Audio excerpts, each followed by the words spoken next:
because they wanted to keep it how it is because they were making money off it before. And so they finally realized after the first year of the war, where they lost every single battle, that because of the black workforce in the South, they were losing, and that the only way that they could win the war is by accepting black soldiers and abolishing captivity or slavery. This is a picture of General Butler and his Fort Monroe, and he was one of the people who started accepting black people as soldiers and military laborers before the rest, because he realized that it was necessary for black people to be free because the North was going. This is an image of the Civil War in 1862. This shows about 24 Confederate towns in comparison to 20 Union towns, and this shows that the South was winning the Confederacy was winning the war. Alright, we work with the North. So, black people came to the North, and we had established and had help establishing our own situations in exchange for our work for the North and with the North. Some examples of these are the Freedmen's Bureau, Pierce's 10,000 Clients, and Davis Bend. The Freedmen's Bureau was made by General Grant of Grand Junction Fort, and what he did was he created a system where black people were coming in, and so he would have them work around the farms in exchange for food, shelter, and land.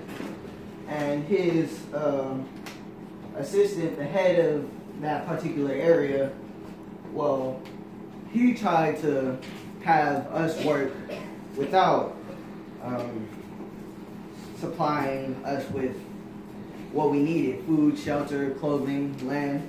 So before we did any work at all, we demanded that we needed to have some land, we needed to have food, we needed to have shelter, because that was our bottom line if we were going to work with them at all. Pierce's 10,000 Clients, Pierce,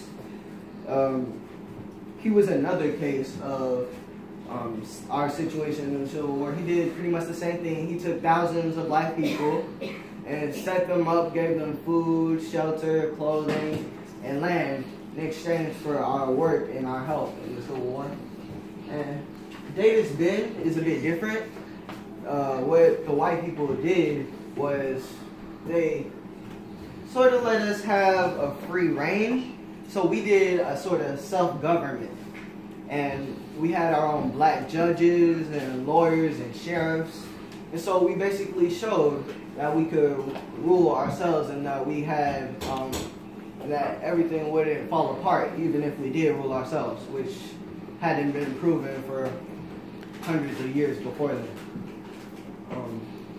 And this is a picture of John Eaton, that's General Grant's assistant in the Freedmen's Bureau.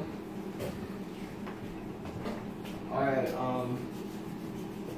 black people buy land during the Civil War.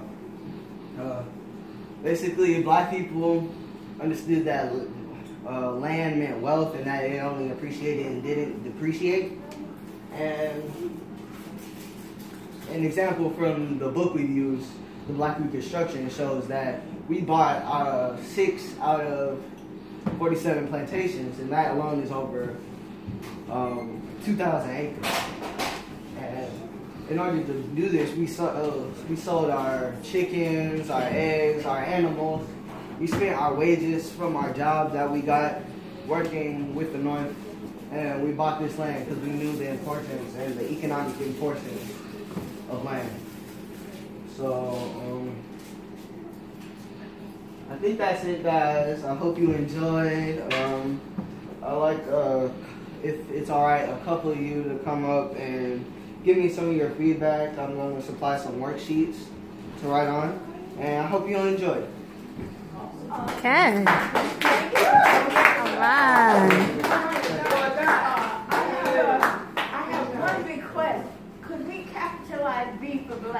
Alright. Yes. Yes. Yes, Mama Dummy.